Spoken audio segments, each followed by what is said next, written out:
Salut, est-ce que ce serait possible de corriger l'exercice de la fin avec l'arc tangente? Oui, bien sûr, on veut savoir pour quelle valeur de x réelle est-ce que cette série converge. Mettez pause et essayez vraiment d'y réfléchir. J'ai donné l'astuce dans la vidéo précédente, vous pouvez cliquer sur le commentaire pour y accéder.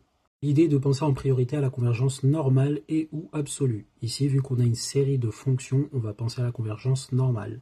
Donc la question qu'on va se poser, c'est est-ce qu'on peut majorer qui est dans la somme par quelque chose qui est indépendant de x? D'abord, notons que la fonction arctangente est strictement croissante et donc est majorée par sa limite en plus l'infini, qui est pi sur 2. Donc on a que pour tout x dans R, cette expression-là, peu importe ce que j'ai mis dans le arctan, est inférieure ou égale à pi sur 2. De plus, quand je veux majorer une fraction, il me suffit de minorer le dénominateur. Mais ici, on voit un minorant simple du dénominateur qui ne dépend pas de x. C'est quand x vaut 0, puisqu'ici on a un carré, donc ici c'est positif. Et donc n carré plus x carré, c'est toujours supérieur ou égal à n carré.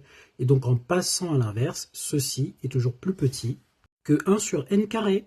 Ainsi, on a montré que le terme général de la série en valeur absolue est majoré par pi sur 2n carré, qui est le terme général d'une série convergente. On a bien montré la convergence normale de la série sur R, et donc en particulier, on a convergence absolue pour n'importe quelle valeur de x réelle. Donc cette série de fonctions est bien définie pour x dans R. Et vu qu'on a même la convergence normale, on peut facilement montrer à l'aide des théorèmes qui nécessitent la convergence uniforme qu'on a régularité de cette fonction.